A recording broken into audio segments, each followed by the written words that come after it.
यहाँ पर उपस्थित सभी एल्डर्स, ऑल द एक्सपर्ट्स, अलग अलग क्षेत्रों से आए हुए आप सभी शिवांबु चिकित्सा के प्रेमी, स्वास्थ्य प्रेमी, हम सब लोग यहाँ पर एक उद्देश्य लेकर आए हैं और हम सबका उद्देश्य यही है कि हम शिवांबु चिकित्सा तथा इससे जुड़ी जितनी भी अलग अलग प्राकृतिक चिकित्सा की पद्धतियां हैं उनका ज्ञान प्राप्त करें। हम में से बहुत सारे लोग हैं जो ऑलरेडी कई सारी उपचार पद्धतियों का उपयोग करते हैं, लेकिन एक कॉन्फ्रेंस एक ऐसा मौका होता है जहां पर हम अपने ज्ञान को आगे बढ़ाते हैं, नई चीजों को जानते हैं, नई चीजों को हम एक दूसरे के साथ शेयर करते हैं और इस शेयरिंग से हम दुनिया में जो हम रुग्ण सेवा की काम कर रहे हैं उसको और बेहतरता से करने की कोशिश करते हैं। तो आज मैं आपके साथ अपने कुछ अनुभव शेयर करने का मौका ले रहा हूं। हम सब लोग यहाँ पर कितने लोग हैं जो शिवांबु चिकित्सा का उपयोग अपने जीवन में करते हैं? तो काफी सारे लोग हैं और हमें से सब लोगों ने अनुभव किया होगा कि शिवांबु का उपयोग जो है वो छोटी छोटी बीमारियों से लेकर बहुत, जिनको हम कहते हैं टर्मिनल केसेस या जिनको कहते हैं असाध्य बीमारियां, उनमें भी हमने इसका प्रयोग और उपयोग होते हुए देखा है। तो हम सब लोगों को पता है कि शिवांबु चिकित्सा ये एक बहुत ही उपयोगी चिकित्सा पद्धति है। इसीलिए अक्सर हम शिवांबु चिकित्सा का कोई एक स्लोगन कहते हैं तो अक्सर कहते हैं प्रथम चरण या अंतिम चरण। अपने आप को स्वस्थ रखने के लिए या तो आप शिवांबु की तरफ पहला कदम उठाए या फिर एटलीस्ट आपने सब कुछ कर लिया है, अंतिम शरण के तौर पर तो एटलीस्ट आप शिवांबु की तरफ जरूर बढ़े। तो कैंसर एक ऐसी बीमारी है जिस बीमारी को लेकर कई सारे लोग आज इलाज ढूंढ रहे हैं और आज हम कैंसर की चिकित्सा शिवांबु के माध्यम से कैसे की जाती है इसके बारे में विस्तार से समझने की कोशिश करेंगे। जैसे ही हम कैंसर कहते हैं तो हमारे मन में एक भय आता है, एक थोड़ा सा तनाव पैदा होता है, क्योंकि कैंसर एक ऐसी बीमारी मानी गई है जो लाइलाज है। लेकिन आज इस कैंसर का प्रमाण इतना बढ़ चुका है कि अगर हम देखते हैं तो आज इंडिया में कैंसर एक प्रमुख कारण बन गया है जिससे डेथ की प्रमाण जो है, जो मॉर्टेलिटी रेट है वो बढ़ता जा रहा है। तो कैंसर क्या है? कैंसर यानी ऐसी बीमारियां हैं जिसमें हमारी शरीर की कोशिकाएं गलत तरीके से फैलना शुरू हो जाती है, गलत तरीके से डिवाइड होती है, गलत तरीके से मैनिपुलेट होती है। मैनिपुलेशन उनका होता है, मल्टीप्लिकेशन होता है और उससे जो गड्ढा बनता है उसी को ही हम गांठ कहते हैं या कैंसर का ट्यूमर कहते हैं।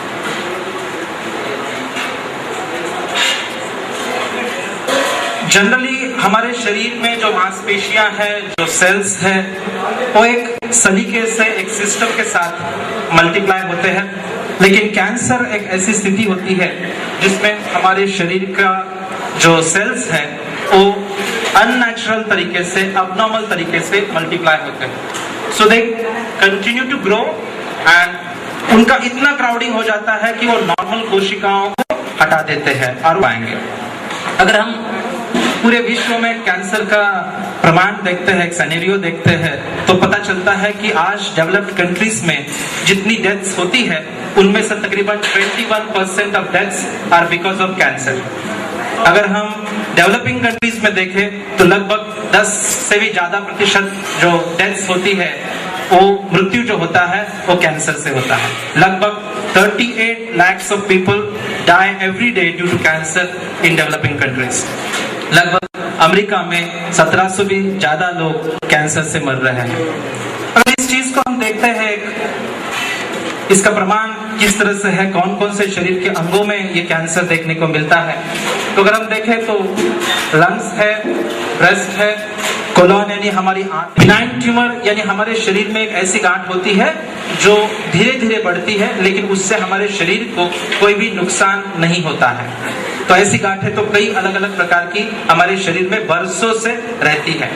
लेकिन कैंसर किसको कहते हैं? जो गांठ मल्टीप्लाई होती है, बहुत तेजी से मल्टीप्लाई होती है और वो ना सिर्फ एक अंग में रहती है बल्कि अलग अलग अंगों में फैलती है। इसीलिए आपने देखा होगा कैंसर का जो चित्र, कैंसर को दर्शाने के लिए जो चित्र इस्तेमाल किया जाता है, तो वो जो चित्र है वो फैलने वाला होता है, कैंसर फैलता है, इसलिए उसको कैंसर का चित्र दिखाया जाता है। तो abnormal growth of cells that invade the surrounding tissues and spread to the other parts of the body is the cancer. Cancer cells can originate in any part of the body. हमारे शरीर के किसी भी अंग में हम cancer को देखते हैं। पहली अगर कैंसर की कोई विशेषता होती है तो ये हमारे शरीर में अनकंट्रोल्ड ग्रोथ है, यानी हमारी हर कोशिका जो है, हमारी हर अंग में नई नई कोशिकाएं हर रोज बन रही है। लेकिन कैंसर एक ऐसी स्थिति बनती है जिसमें इन कोशिकाओं को जो बनना है वो अबनॉर्मल तरीके से शुरू हो जाता है। फिर इससे एक गुच्छा बनता है, इसका एक लंप बनता है, इसका एक ट्यूमर बनता है और large number of abnormal white cells भी उसके साथ आकर जुड़ जाते हैं, उससे वो एक गांठ बनती है। और फिर एक बहुत ही महत्वपूर्ण चीज उस कैंसर के ट्यूमर के अंदर होती है जिसको हम म्यूटेशन कहते हैं। एक ऐसा आंतरिक बदलाव उस कैंसर सेल में आता है जिसके कारण उसको हम कैंसर कहते हैं। वो है कि अपनी शरीर की रोग प्रतिकारक क्षमता जो है, जिसको हम इम्यून सिस्टम कहते हैं, वो उसको डिटेक्ट नहीं कर पाती है। यानी बेसिकली अगर हम कहें तो कैंसर जो है वो हमारी शरीर की रोग प्रतिकारक शक्ति का फेल्योर, वो एक हमारी शरीर की शक्ति जो है वो उसको डिटेक्ट नहीं कर पाती है और फिर स्प्रेड होता है, वो एक जगह से दूसरे जगह पर फैलती है और वहां पर पनपती भी है। अगर हम यहाँ पर एक चित्र देखते हैं, एक पैंक्रियाटिक कैंसर है जो लिवर में फैल चुका है, तो किस तरह से एक्चुअल जो अगर हम स्पेसिमेन देखें तो किस तरह से कैंसर के लीजन्स लिवर के सेल के अंदर, लिवर के ऑर्गन के अंदर तैयार होते हैं।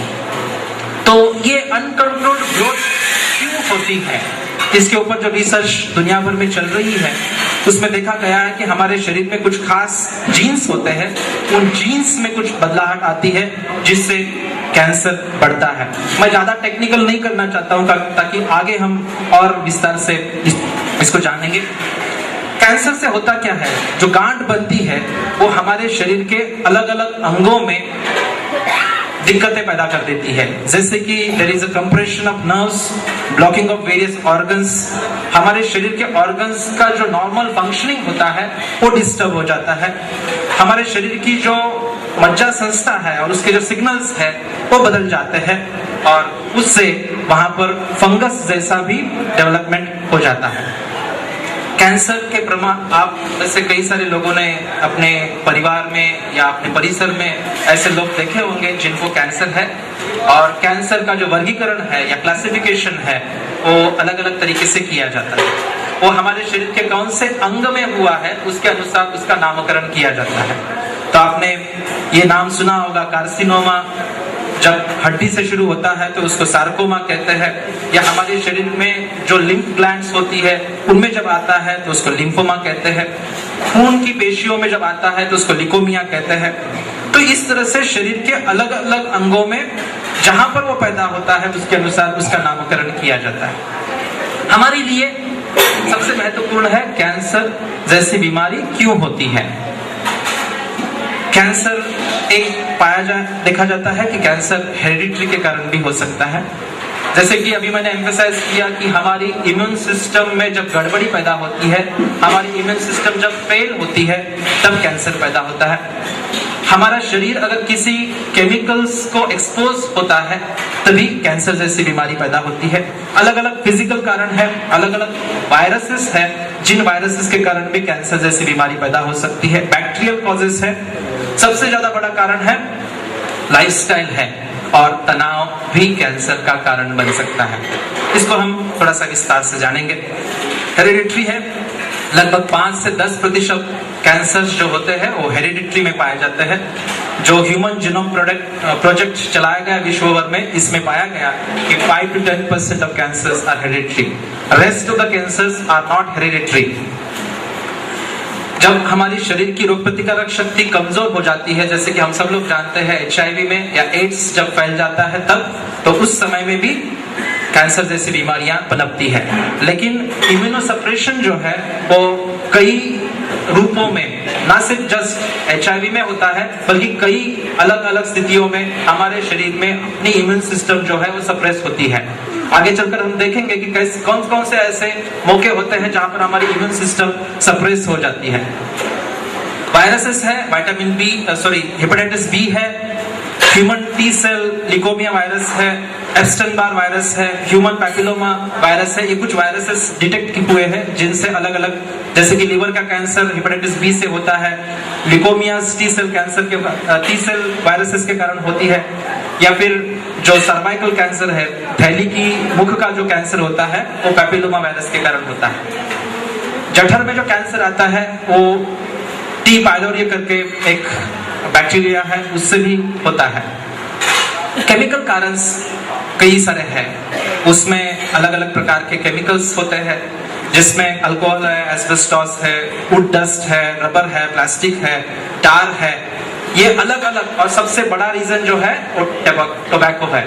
जब मैंने मेरी मेडिकल की पढ़ाई पूरी की तब मुझे ये सिखाया गया था कि कैंसर जो है वो इन लोगों को होता है जो लोग इस तरह की अलग अलग केमिकल्स को एक्सपोज हो जाते हैं, खास करके टोबैको को। लेकिन आज हम देखते हैं कि कई सारे ऐसे लोग हैं जिन्होंने कभी भी टोबैको का उपयोग नहीं किया, जब कभी भी इनका जीवन में इस तरह के केमिकल्स नहीं आए, फिर भी इनके जीवन में कैंसर जैसी बीमारियां आई है।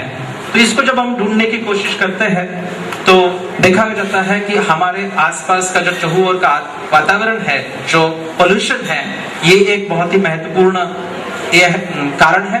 दूसरा ये भी है कि हम जो लोग so called processed tinned packed food खाते हैं, खाना खाते हैं, इसमें जो प्रिजर्वेटिव्स होते हैं, फ्लेवर्स होते हैं, आर्टिफिशियल कलर्स होते हैं, ये भी कैंसर के लिए कारणीभूत है। और सबसे बड़ा जो कारण है वो आजकल की लाइफस्टाइल से जो ओबेसिटी है, that is also considered to be one of the reason for cancer. और आज देखा गया है कि स्ट्रेस, मानसिक तनाव के कारण में भी ही हमारे शरीर में कैंसर जैसी बीमारियां पैदा हो सकती है। कुछ प्रयोग, जैसे कि मेडिकल में जो भी प्रयोग होते हैं पहले एनिमल्स पर होते हैं, तो कुछ प्रयोग किए गए, उनमें देखा गया कि उन्होंने देखा कि अगर चूहों को अलग अलग स्ट्रेस सिचुएशंस में एक्सपोज किया जाता है तो उनके शरीर में कैंसर जैसी सिचुएशंस पैदा हो सकती है। फिर कुछ स्टडीज किए गए ह्यूमंस पर, और उनमें देखा गया कि जिनको बचपन में अलग अलग साइकोलॉजिकल स्ट्रेसेस से गुजरना पड़ा है, जो लोग फिजिकल अब्यूज या सेक्सुअल अब्यूज हो, वायलेंस हो अगेंस्ट मदर है, लिविंग विद ड्रग एडिक्ट है, living with mental ill persons है, इन लोगों में कैंसर का प्रमाण ज्यादा देखा गया है। तो इसी के साथ देखा यह भी गया है कि डिप्रेशन भी एक आगे चलकर टाइप सी पर्सनैलिटी जो है वो भी कैंसर के लिए कारणीभूत हो सकती है। इसमें मुझे एम्फसाइज इतना ही करना है कि कैंसर जो है वो सिर्फ फिजिकल और एनवायरमेंटल कारणों से नहीं होता है, बल्कि हमारे मन पर जो तनाव होता है, स्ट्रेस होता है, ये भी एक कैंसर निर्माण के लिए कारण बन सकता है। इसलिए today the cancer is considered as one of the psychosomatic disease, जो मनोकायिक बीमारी है। इसका डायग्नोसिस करने के लिए आज हम अलग अलग तरीके इस्तेमाल करते हैं, जिसमें अलग अलग ब्लड टेस्ट करते हैं, स्कैन्स करते हैं, और फाइनल डायग्नोसिस बायोप्सी के माध्यम से हिस्टोपैथोलॉजिकल मेथड से करते हैं। इस पर जो चिकित्सा की पद्धतियां आज मौजूद है, उनमें से पहली चिकित्सा पद्धति है सर्जरी। अगर कहीं पर भी कैंसर का ट्यूमर है तो उसको सर्जरी करते हैं, कीमोथेरेपी करते हैं, रेडिएशन थेरेपी करते हैं, हार्मोन थेरेपी करते हैं या इम्यूनोथेरेपी करते हैं। सर्जरी दो तरीके से होती है। अगर किसी भी कैंसर का ट्यूमर शरीर में है तो उस पूरे कैंसर के अंग को, जहां पर कैंसर है उस पूरे अंग को, साथ में ही उसके आसपास में जो लिम्फ नोड्स होते हैं उसको पूरी तरह से निकालते हैं और उस सर्जरी को रेडिकल सर्जरी कहते हैं। उसी के साथ कई बार वो पूरी तरह से उस ऑर्गन को निकालना नहीं संभव होता है तो पार्शियल सर्जरी यानी उसका थोड़ा सा अंग निकालने की कोशिश करते हैं। फिर आती है रेडियोथेरेपी। रेडियोथेरेपी जिसमें अलग अलग क्ष किरणों का यानी एक्सरेज जो होते हैं, जो आयोनाइजिंग रेडिएशन होता है, उसके माध्यम से कैंसर की कोशिकाओं को मारने की कोशिश की जाती है, लेकिन इसका इफेक्ट लोकलाइज्ड होता है। लेकिन यहाँ पर आपको बताया जाए कि जिस रेडिएशन से ये कैंसर को मारने की कोशिश करते हैं, ये रेडिएशन भी कैंसर होने के लिए कारणीभूत पाया गया है। फिर इसके बहुत सारे साइड इफेक्ट्स होते हैं, इसमें हमारे शरीर की जो नॉर्मल कोशिकाएं हैं उनका भी बहुत बड़ा नुकसान होता है, जिसके बहुत सारे साइड इफेक्ट्स हम जानते हैं। तीसरी जो थेरेपी यूज की जाती है आजकल वो है कीमोथेरेपी, जिसमें बहुत ही अलग अलग प्रकार के साइटोटॉक्सिक ड्रग्स इस्तेमाल किए जाते हैं। इसको हम एक ब्लैंकेट थेरेपी कहते हैं, यानी कोई भी आग होती है तो अगर किसी भी कारण से कंट्रोल नहीं हो रही है तो हम क्या करते हैं, उसके ऊपर ब्लैंकेट डाल देते हैं, उसको दबाने की कोशिश करते हैं। Chemotherapy is like a blanket therapy. ये इंजेक्टेबल फॉर्म में भी दी जाती है, ओरल फॉर्म में भी दी जाती है। लेकिन यहाँ पर एम्फेसिस मुझे ये करना है कि ये आज इस तरह की थेरेपी देने के लिए दुनिया भर में बहुत सारे कैंसर के स्पेशलिस्ट डॉक्टर्स हैं, बहुत सारे इस तरह के हॉस्पिटल्स हैं, इनमें ये सभी थेरेपी दी जा रही है। और अगर आपको बताएं तो दुनिया भर में इस थेरेपी को बढ़ाने के लिए अरबों करोड़ों रुपयों का खर्चा किया जा रहा है। इतनी सभी व्यवस्थाएं उपलब्ध होने के बावजूद भी आउटपुट क्या है? 80% of cancers are not cured. 80% से भी ज्यादा लोग जो है वो कैंसर से जूझते हैं। Quality of life, quantity of life बहुत ही कम हो जाती है और उसका शारीरिक, मानसिक, इकोनॉमिकल इतना बड़ा गहरा असर उस रोगी और उस रोगी के परिवार पर होता है कि हम सोच नहीं सकते कि इतनी ज्यादा एनर्जी इस थेरेपी के ऊपर देने के बावजूद भी आउटकम जो है वो उसका कोई तालमेल बैठता नहीं है। तो आज हम लोगों को जो अलग अलग चिकित्साओं में काम कर रहे हैं, जो शिवामृत चिकित्सा का काम कर रहे हैं, उनको सोचना चाहिए कि किस तरह से हम कैंसर की मैनेजमेंट में शिवामृत चिकित्सा का तथा अन्य जो नैसर्गिक उपचार की पद्धतियां हैं इनका उपयोग कैसे कर पाए। हम लोग इस दिशा में एक प्रयास करने की कोशिश कर रहे हैं। आनंद कुंज एक ऐसा सेंटर है जहां पर हम लोग एक इंटीग्रेटेड ट्रीटमेंट अप्रोच को फॉलो करते हैं। जैसे कि हम मानते हैं कि बीमारी जो है वो सिर्फ शरीर में पैदा होती है, लेकिन इसके कारण जो है वो अलग अलग स्तर पर होते हैं। तो आनंद कुंज एक ऐसा सेंटर है जहां पर हम अलग अलग उपचार पद्धतियों का उपयोग करके हमारे अस्तित्व के अलग अलग आयामों पर काम कर रहे हैं। खास करके कैंसर के रूप में क्या करते हैं ये मैं बताऊंगा। ये एक डिस्टेंट व्यू है जो आनंद कुंज पहाड़ियों पर है, एक सुंदर सा स्थान है।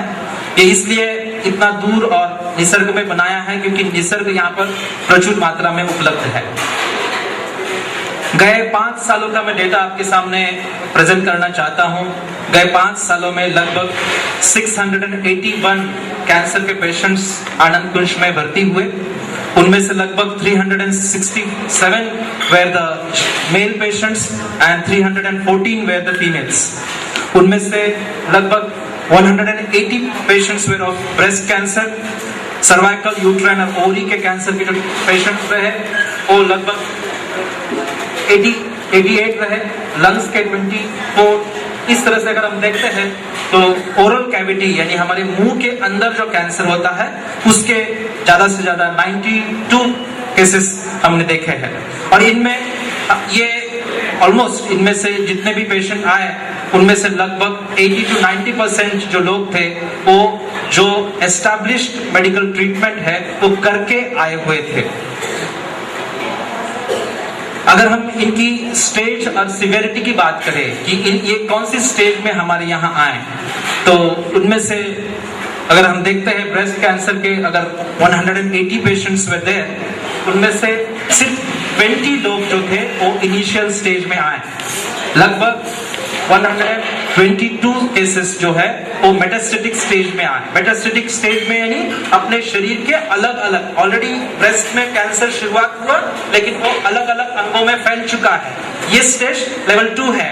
इस अवस्था में ये लोग आए और फिर एडवांस स्टेज में भी आए, यानी इस तरह से वो कैंसर फैल चुका है कि अब उनके लिए जीने के लिए बहुत बड़ी मुश्किल हो गई है।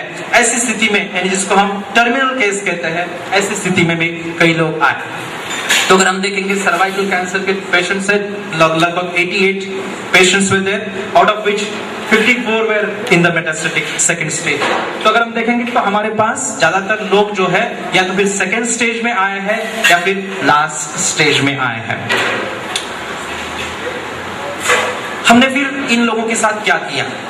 हमने इन लोगों को एक जो मैं स्टडी डिजाइन है हमारा वो प्रोस्पेक्टिव है, यानी जैसे जैसे पेशेंट्स आए वैसे वैसे उनका डेटा हमने इकट्ठा किया है। रिसर्च जब भी हम करते हैं तो रिसर्च करने के अलग अलग तरीके होते हैं, उसको हम 2 ग्रुप्स में डिवाइड करके भी रिसर्च कर सकते हैं, लेकिन यहाँ पर जो कि हमारे यहाँ जो भी व्यवस्थाएं हैं उसके अनुसार हमने इसको प्रोस्पेक्टिव डिजाइन में डाला है। तो लगभग 95% of the patients who came to us had the previous modern medical treatment, जिन्होंने ऑलरेडी मॉडर्न मेडिकल ट्रीटमेंट किया था और उनमें अच्छा लाभ नहीं हुआ था। फिर उनको हमने 10 days of indoor treatment program दिया, 10 days of integrated treatment, integrated auto urine therapy का एक प्रोग्राम दिया गया। फिर उसके बाद उनको 90 days ऑफ फॉलोअप प्रोग्राम दिया गया, जिसमें ये सभी इंटीग्रेटेड थेरेपीज को उनको फॉलो करना था। 10 दिन में हमने एक इंटीग्रेटेड जो मॉड्यूल है जिसमें हम सुबह से 5 बजे से लेकर 8:30 बजे तक अलग अलग थेरेपीज करते हैं। मैं संक्षिप्त में बताऊंगा, जिसमें मॉर्निंग वॉक है, ट्यूनिंग विद नेचर है, योगा थेरेपी सेशन होता है। उसमें हम, जैसे कि अभी किसी ने बात पूछी थी कि आप क्या गौमूत्र का और सोमूत्र का इकट्ठा उपयोग करते हैं, तो हम यहाँ पर गौमूत्र पान का भी उपयोग करते हैं शिवाम्बु चिकित्सा के साथ। फिर वहां पर शिवाम्बु का उपवास, हर एक को उनकी वजन के हिसाब से उपवास दिया जाता है। हर 10 किलो के लिए 1 दिन का उपवास, इस तरह से उपवास प्रिस्क्राइब किया जाता है। फिर उनको सुबह में अलग अलग प्राकृतिक चिकित्सा की पद्धतियां दी जाती है, जिसमें मसाज है, फिर भट थेरेपी है, स्टीम बाथ थेरेपी है, या फिर भूगर्भ चिकित्सा है। फिर मेडिकल चेकअप होता है। फिर शाम को, दोपहर के बाद उनको अलग अलग प्राकृतिक, जैसे कि हाइड्रोथेरेपी है या एक्यूप्रेशर है, इन चिकित्साओं को, और शाम को हम सत्संग करते हैं, भजन करते हैं और अलग अलग विषयों पर मार्गदर्शन भी करते हैं। तो इस तरह का एक इंटीग्रेटेड प्रोग्राम है। ये इंटीग्रेटेड प्रोग्राम इसलिए बनाया है कि ये इंटीग्रेटेड प्रोग्राम हमारी पंच कोशों पर कार्य करता है। आज सुबह हमने पंच कोशों की, पंच शरीरों के बारे में जाना। हम जानते हैं कि हमारा एग्जिस्टेंस यानी सिर्फ हमारा शरीर का होना नहीं है। हमारे एग्जिस्टेंस में ये अन्नमयी शरीर है, इसके साथ प्राणमयी शरीर है, मनोमयी शरीर है, विज्ञानमयी शरीर है और आनंदमयी शरीर है।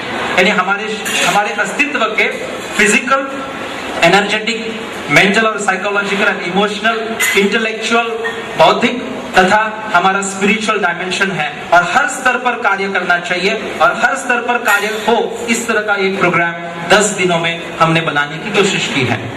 फिर इनको आगे चलकर 90 डेज का फॉलो प्रोग्राम दिया गया। ये भी फिजिकल, प्राणिक, साइको इमोशनल, इंटेलेक्चुअल और स्पिरिचुअल लेवल पर काम करता है। ये कुछ उसके संक्षिप्त है, मैं ज्यादा इसमें समय नहीं गवाऊंगा। जिनको इसके बारे में ज्यादा जानना है वो आगे चलकर जान सकते हैं। फिर हमने इनका असेसमेंट किया। इन सभी जो भी रुग्ण आए, इनका हमने अलग अलग तरीके से जांच करने की कोशिश की। We tested them before the treatment, during the treatment, then after 10 days of treatment, and then after 90 days of integrated approach of urine therapy से हमने उनका किया।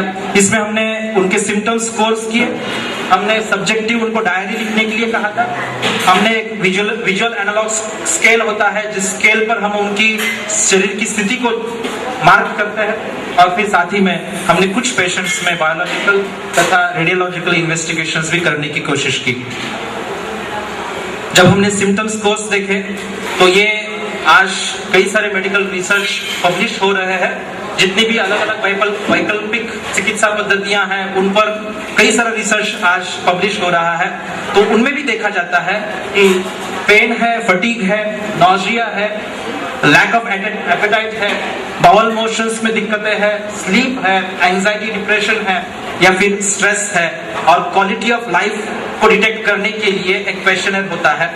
इन सभी पैरामीटर्स में देखा गया कि दी ऑटो यूरिन थेरेपी जो इंटीग्रेटेड प्रोग्राम है, more than 80% of people, 80% best results बस 10 दिनों में ही इन लोगों में हमने प्राप्त कर पाए।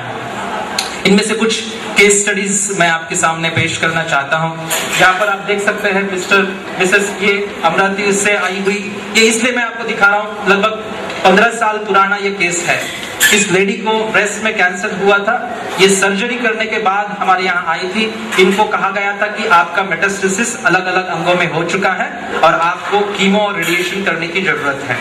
इन्होंने इस integrated approach of urine therapy को अपनाया, अपने जीवन को पूरी तरह से बदल दिया।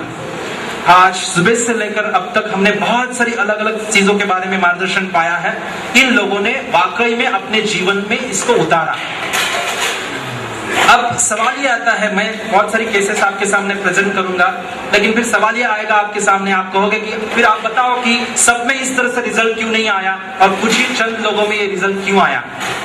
इसमें सब्जेक्टिविटी का बहुत बड़ा फैक्टर है।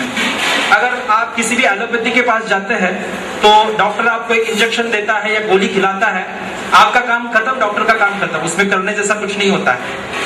लेकिन शिवांगु चिकित्सा या इंटीग्रेटेड अप्रोच में ऐसा है, आप उनको बताते हो कि रोज सुबह जल्दी उठना है, रोज प्राणायाम करना है, रोज दिन में 4 बार शिवांगु पीना है, आपको प्राकृतिक आहार पर रहना है, आपको स्ट्रेस से मुक्त रहना है, दिन भर हंसते रहना है। अब ये सब करना न करना किस पर निर्भर है? उस रोगी पर निर्भर होता है। और जो रोगी निरंतरता से इस चीज को करते हैं वो इस तरह से बेहतरीन रिजल्ट पाते हैं। इतना बेहतरीन रिजल्ट पाते हैं कि वो पूरी तरह से कैंसर जैसी बीमारी से भी मुक्त हुए हैं। तो ये कुछ केस स्टडीज है, मैं ज्यादा विस्तार में नहीं जाऊंगा समय को ध्यान रखते हुए, लेकिन मैं यहाँ पर एक पेट स्कैन एक ऐसी इन्वेस्टिगेशन है जिसमें हम अपने शरीर के हर एक अंग को बहुत अच्छी तरीके से जान सकते हैं। ये हेलीकॉप्टर चलाने वाले एक एरोनॉटिकल इंजीनियर है और ये बंबई से आए थे। इनकी स्टमक और इंटेस्टाइन में कैंसर हुआ था और कैंसर को पूरी तरह से पेट के अंदर फैल चुका था। आप नीचे के जो स्लाइड्स है, नीचे के जो पिक्चर्स है उसमें देख सकते हैं, जो व्हाइट पोर्शन आपको दिख रहा है वो दिखा रहा है कि वहां पर हाईएस्ट मेटाबॉलिक एक्टिविटी है, यानी वहां पर तेजी से कैंसर फैल रहा है। 10 दिन के बाद हमने जब उनका इन्वेस्टिगेशन किया, आप ऊपर वाले चित्र में देख सकते हैं कि किस तरह से मेटाबॉलिक एक्टिविटी लेसन हुई है, कम हुई है, इंडिकेट करती है कि कैंसर का जो स्प्रेड था, उसकी जो ग्रोथ हो रही थी वो इफेक्टिवली क्रब हुई, इनहिबिट हुई, उसका अवरोध होना शुरू हुआ। ये अलग अलग स्थान पर किस तरह से उनके लिवर के रीजन्स में बदलाव आया, उनके जो अलग अलग लिम्फ नोड्स थे उनमें किस तरह से बदलाव आया, वो दिखाने वाला ये स्लाइड है। फिर और एक केस है ड्यूडिनल कैंसर का, यानी हमारी छोटी आंत में, ये एक एक्साइज इंस्पेक्टर रहा है और इनकी छोटी आंत में ट्यूमर था। हर बार उनको जब भी मोशन होता था तो उससे ब्लड निकलता था। ऐसी कंडीशन में इनको लाया गया था। डॉक्टरों ने कहा था कि इनका ऑपरेशन भी करते हैं तो ये सक्सेसफुल नहीं होने वाला है। फिर भी इनको बताया नहीं गया था कि इनको कैंसर है। इन्होंने 10 दिन ट्रीटमेंट किया। इसके बाद ये आज लगातार 6 सालों से हमारे संपर्क में हैं और पूरी तरह से तंदुरुस्त जीवन जी रहे हैं। लेकिन आपको बताएं, ये ऐसे लोग हैं जो तपश्चर्या कर रहे हैं। शिवांगु चिकित्सा से, यानी इस इंटीग्रेटेड अप्रोच से अगर हमको ठीक होना है तो ठीक होना है, यानी आपका पूरा जीवन ही बदल जाता है। वो भी हम कहते हैं अगर कोई बीमारी आती है तो हमको बदलने के लिए आती है। तो इस तरह से उन्होंने लाइफस्टाइल मॉडिफिकेशन किया है और ये पुलिस होने के बावजूद भी पूरी तरह से प्राकृतिक जीवन पद्धति को अपना चुके हैं। और एक केस स्टडी है, ये लेडी है, इनका ब्रेस्ट कैंसर के बाद शरीर में अलग अलग जगहों पर ये कैंसर फैल चुका था। ओवरीज से इसका शुरुआत हुआ था बेसिकली, और फिर ओमेंटम यानी अपनी पेट में अलग अलग जगह पर ये फैला हुआ था। इनका CA-125 करके एक मार्कर होता है जो कैंसर को दर्शाता है। जब वो आई तब उनका CA-125 262 मिली यूनिट्स था, और 10 दिन के बाद हमने वापस उनका री इन्वेस्टिगेशन किया, it has reached 10.8. So within just 10 days of treatment इनका ये जो ट्यूमर मार्कर है इसका प्रमाण इतना अच्छे तरीके से कम हो पाया। इंडिकेट करता है कि urine therapy does work on cancer. तो ये अब डिस्कशन का समय है, ये रिजल्ट आते कैसे हैं, शिवांबु में क्या है, शिवांबु करने से ऐसा क्या होता है कि कैंसर जैसी बीमारी ठीक हो सकती है। So we are going to talk about why these results, हम क्यों इसका अच्छा रिजल्ट पा सकते हैं। My answer is not alone urine therapy, it is the integrated approach which we are combining आहार, विहार, आचार और विचार, जिसके बारे में थोड़ी देर के बाद और गहराई से आपको जानकारी मिलने वाली है। तो इंटीग्रेटेड अप्रोच पर मैं ज्यादा एम्फेसाइज नहीं करूंगा, लेकिन कैंसर क्यों ठीक होता है, क्योंकि यूरिन के अंदर ऐसी अलग अलग चीजें हैं जिसके कारण, यूरिन थेरेपी में ऐसी खासियतें हैं जिसके कारण ये रिजल्ट हम प्राप्त करते हैं। पहला हमारा लॉजिकल हाइपोथेटिकल आंसर यह है कि यूरिन के अंदर ऐसे कई सारे एंटी नियोप्लास्टिक तत्व पाए जाते हैं, यानी कैंसर विरोधी ऐसे यूरिन के अंदर तत्व होते हैं जिसके कारण कैंसर जैसी बीमारी ठीक हो सकती है। दूसरा है, as all of you experienced, illuminative effect, यानी शिवांबु जब भी हम लेते हैं तो ये हमारी शरीर की शुद्धि करता है, और आंतों की शुद्धि करता है, पूरे शरीर की शुद्धि करता है। हम सब लोग जानते हैं जहां पर शुद्धि होती है वहां पर स्वास्थ्य होता है, वहां पर आनंद होता है, वहां पर खुशियां होती हैं। तो obviously the illuminative effect of the urine therapy. Hormonal effect, हमारे शरीर के अंदर कई सारे हार्मोन्स होते हैं, वो हार्मोन्स हमको ज्यादा यूरिन के अंदर जो कि होते हैं, जैसे कि सुबह का पहला यूरिन होता है, हम सब लोग कहते हैं कि सुबह का पहला यूरिन पीना चाहिए। क्यों पीना चाहिए? क्योंकि सुबह के पहले यूरिन में ही ज्यादा मात्रा में मेलेटोनिन होता है और अलग अलग प्रकार के हार्मोन्स पाए जाते हैं। उसको अगर हम रिसाइकल करते हैं तो उसका बहुत अच्छा फायदा हमको मिलता है। फिर यूरिन के अंदर कई सारे एंटीजेंस पाए जाते हैं। एंटीजेंस यानी हमारे शरीर में जब बीमारी होती है तो उस बीमारी के कारण कुछ एंटीजेंस हमारे शरीर में पैदा होते हैं, वो हमारे यूरिन से एक्सक्रीट होते हैं। वो जब हम रिसाइकल करते हैं तो it works like a inoculation, it works like a vaccine. वो जब वापस जाता है तो हमारी शरीर की जो रोग प्रतिकारक शक्ति है उसको सेंस कर पाती है। जो कैंसर की कोशिकाएं डिसीव कर रही है, जो कैंसर की कोशिकाएं अपने शरीर की रोग प्रतिकारक शक्ति की स्कैन में नहीं आ रही है, वो आना शुरू हो जाती है जब इन एंटीजेंस को हम रिसाइकल करते हैं। So that could be the possible reason. I am postulating, मैं आपके सामने ये, आप सभी के सामने ये एक हाइपोथेटिकल, मैं एक लॉजिकल डिस्कशन के लिए रखना चाहता हूँ।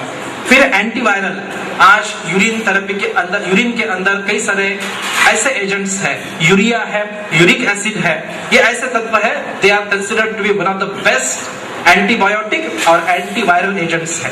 मैं हैरान रह गया जब मैंने कुछ रिपोर्ट्स पढ़े, 3 ग्राम्स तक यूरिया को ओरली दिया गया है। हम जो टैबलेट्स खाते हैं वो मिलीग्राम्स में होती है, 3 ग्राम्स तक दिया गया, उसके बावजूद भी शरीर पर कोई भी साइड इफेक्ट नहीं हुआ और उसके बहुत अच्छे रिजल्ट्स कुछ साइंटिस्ट ने पाए हैं। तो कहने का मतलब है कि urea could be the one of the reason. Nutritional supplement, urine के अंदर ऐसे कई सारे एंजाइम्स है, विटामिन्स है, मिनरल्स है, इनको अगर हम रिसाइकल करते हैं तो उससे भी लाभ हो सकता है। एंटीसेप्टिक, जैसे कि एंटीबायोटिक रिजल्ट्स हमने देखे, और कई सारे ऐसे स्पेसिफिक घटक भी होते हैं यूरिन के अंदर जिससे ये शायद प्राप्त हो सकता है। मैं आपको कुछ ही चंद ऐसे एंटी कैंसरस तत्व यूरिन के अंदर जो पाए गए हैं और जो दुनिया भर में रिसर्च चल रहा है उसको आपके सामने रखना चाहता हूं। Anti neoplastic effect, many compounds, many derivatives, many extracts from urine have anti-cancerous effect। उसमें से ये कुछ चंद नाम है जिसके विस्तार में आगे मैं जा रहा हूं। जब हम जर्मनी में 1992 में एक वर्ल्ड कॉन्फ्रेंस हुआ था, उसमें गए थे, तो वहां पर डॉक्टर लिंग ये जो नीचे चित्र आप देख रहे हैं, ये वहां पर आए थे और उन्होंने वहां पर कुछ प्रयोग किए हैं, खास करके एनिमल्स पर प्रयोग किए हैं और उनके अभी ह्यूमन ट्रायल्स भी चल रहे हैं। और उन्होंने एक एंटी कैंसरस मेडिसिन इन्वेंट किया है जो ईस्ट चाइना में उनका एक बहुत बड़ा फार्मास्यूटिकल कंपनी है, वहां पर वो उसको प्रोड्यूस करने की कोशिश कर रहे हैं। उस ड्रग का नाम है CDA2 यानी सेल डिफरेंशिएशन एजेंट 2। एक केमिकल कॉम्प्लेक्स नाम है और ये यूरिन से तैयार किया जाता है और इट हैज अ पोटेंट यानी बहुत ही इफेक्टिव एंटी पॉलिफरेटिव यानी हमारे शरीर के अंदर जब कोशिकाएं फैलती है वो फैलाव को रोकने का इफेक्ट इसके साथ है। और वो एक यानी कैंसर की कोशिकाओं में जो एक एपोप्टोसिस करते हैं वो जो प्रॉपर्टी होती है उसको स्टॉप करने का इस ड्रग के अंदर इफेक्ट है। ये मैं एक स्लाइड है, ये स्लाइड आप देख सकते हैं। यहाँ पर ऊपर CDA2 reduces the development of lung tumor in mice। आप देख सकते हैं ऊपर वाले चित्र में वो लंग्स है एक्चुअली माइस के, और नीचे के चित्र में जो आपको थोड़ा सा वॉयलेट कलर में दिख रहा है तो आप देख सकते हैं कि जैसे जैसे उन्होंने प्लासिबो एक जगह दिया है, फिर CDA2 500 मिलीग्राम्स पर केजी दिया है, 1000 मिलीग्राम पर केजी दिया है, 200 ग्राम्स 2000 ग्राम्स दिया है और आप देख सकते हैं कि इतने बड़े बड़े ट्यूमर्स जो है वो पूरी तरह से जीरो हो पाए। इतना ही नहीं, उन्होंने देखा कि ट्यूमर पॉलिफरेशन को भी ये किस तरह से रोकता है। तो ये एक प्रयोग जो दुनिया भर में चल रहा है। हमें से कुछ लोगों ने ये मेडिसिन अपने इंडिया में मंगवाने की कोशिश की थी, लेकिन ये बहुत ही हाईली एक्सपेंसिव मेडिसिन है। एक वायल हमने उनको पूछी थी कि एक वायल की कीमत कितनी है, तो एक वायल की कीमत उन्होंने 1.5 लाख रुपया बताई थी। 45 डेज उस वायल को लेना पड़ता है। हमारे यहाँ कॉमन आदमी एक वायल 1.5 लाख रुपए 45 डेज कोई अफोर्ड नहीं कर सकता। ये यूरिन से एक्सट्रैक्ट किया हुआ मेडिसिन। अनदर साइंटिस्ट डॉक्टर ब्रुलंस्की करके है, आजकल कनाडा में है, यूएस में थे।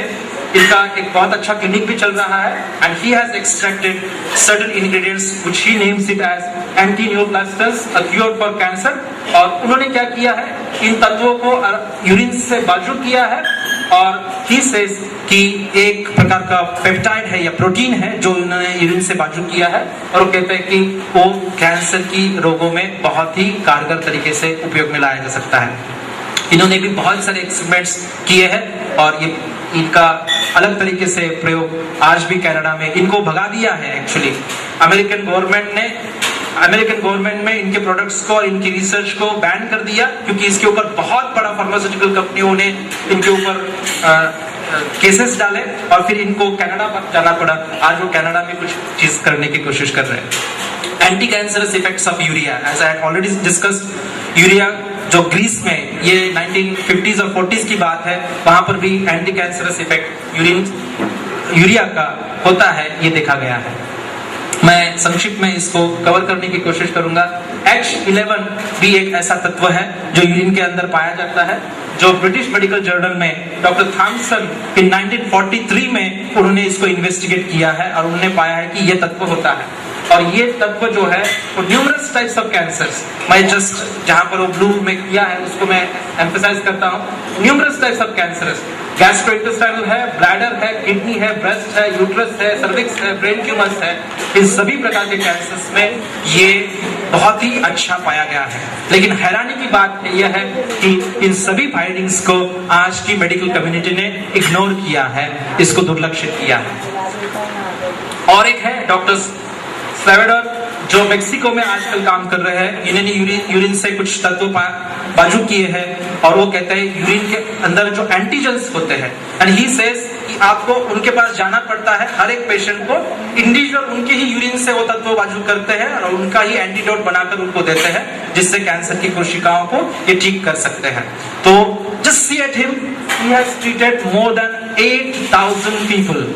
8,000 लोगों के ऊपर इन्होंने सक्सेसफुल इलाज किया है, फिर भी इनके रिसर्च को किसी ने भी तवज्जो नहीं दिया है, इनको इग्नोर किया।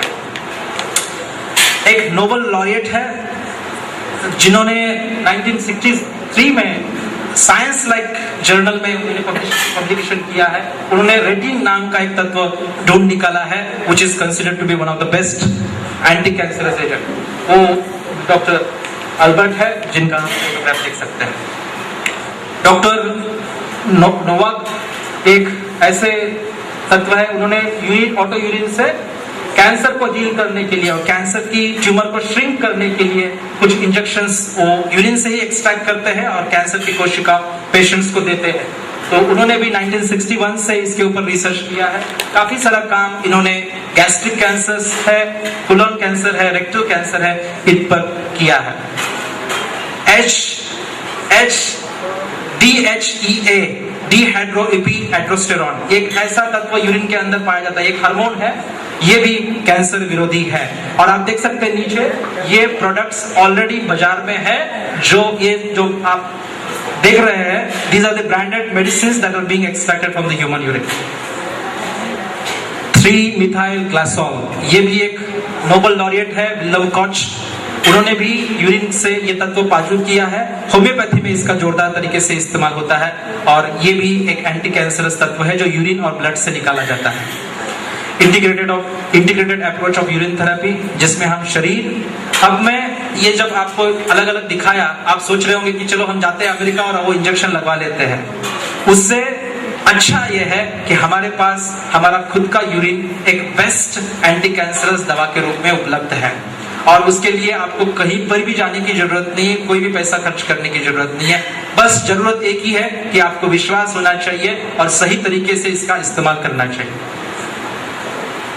Conclusion: conventional therapy might add years to your life, but integrated approach of urine therapy adds life to those years, making life meaningful, willful, fearless and happy। ये मेरा conclusion है। I thank the organizers as well as the all elders for having given me this opportunity to present all this।